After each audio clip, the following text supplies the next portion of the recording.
As far as the road trip last week is, I mean, do you think there maybe was sort of a hangover effect from the Arizona game? There was sort of an emotional sort of high there, I guess. And do you think maybe the guys were just coming down from that, or maybe we're just getting ready for the Pac-12 tournament a little bit too early? Everybody's got a different story and what they're facing and what they're coming off of, and there's a big wall in front of a bunch of guys, teams right now. I mean, it's March. Once you've reached this point, if you're not physically tired, you're definitely mentally tired. And we've had a lack of focus. We've had a number of breakdowns, and I'm not into excuses. I don't care who we played or. The reality is, if we want to keep playing and we want to accomplish some pretty cool goals that we've set for ourselves, the excuses are right out the window. And it's going to take a little bit more toughness physically. It's going to take some more toughness mentally, because the good teams are the one that aren't really thinking about who they just played a week ago in front of a sold-out crowd and making that an excuse for why we were not very sharp on the road. So let's not downplay. It's tough to win Pac-12 road games, as it's proven by everybody. We had a winning record in the Pac-12, and it's not time for us to jump off the bridge and, oh my God, we've lost 3 out of 5. I know we've lost 3 out of 5. And by the way, that's almost half the games we've lost all year. And it's not what I want, but it's not like really confusing as to what it is we're not doing. It's been pretty much right in front of us the last few games. And if we choose to take care of the ball and we choose to guard the guy in front of us, then we're going to have a far better chance of not talking about losing 3 out of 5. So it's not a time to get complicated with fancy descriptions or excuses. It's time to step up to the plate and do our part individually to make some plays. Coach, you still have some attainable goals here with the Pac-12 tournament ahead of you and what appears to be a ticket into the tournament after that, with the question of seeding being. With your players here, talk about your players. And I know it's a grind. I know you're at the end of the year here. But in order to make that one last push, from a mental standpoint, how do you get your players to put aside what's happened to them lately and basically look forward and just focus on the task at hand as opposed to wallowing into what's happened the last couple of weeks?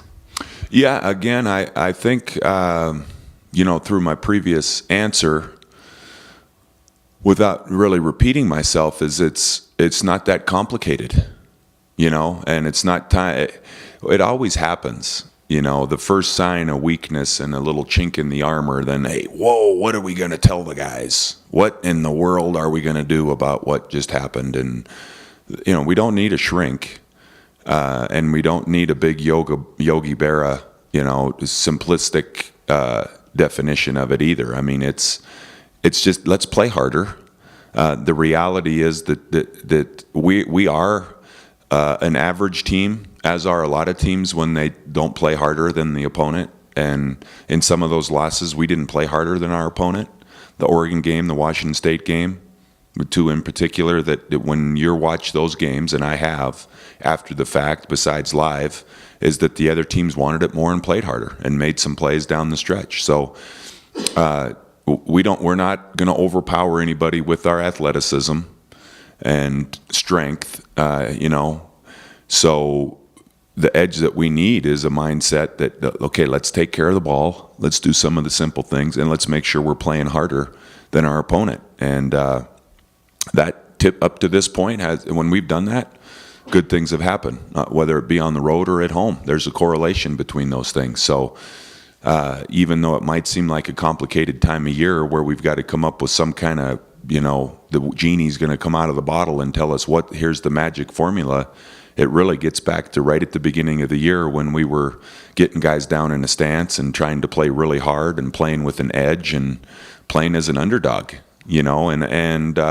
so that's going to be the message today. It's not going to be overly complicated. There's about 4 or 5 bullet points. We're going to shore some things up and try to get back to some of the basics. That's the key component.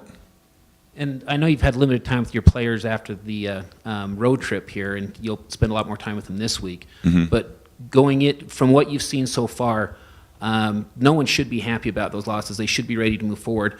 how happy are you with the mindset and their determination on a going forward basis with what's left in front of them? Well, I love our guys, and I'm usually on a typical Monday right now. There's a lot of planning to get into practice, and our guys will be ready. And I don't know if I've ever gotten as fired up as I did Saturday in the locker room after the game, and I let them know as much, that guys have to take a little personal challenge here, and put some heat on themselves to make some plays. And I'm confident that we'll be ready in a practice setting. I think we'll see the best out of our guys. We've got to have a couple of good days of practice, 2-3 days of practice, and leave tomorrow for Vegas. And the key for us right now is there's been a little bit of a storyline, I think, in most games. Our inability to do X, Y, and Z, and those things are becoming a little more consistent. So if we can eliminate those things, which I've already talked about, I think that's a great starting point, and hopefully guys take the challenge and make some plays.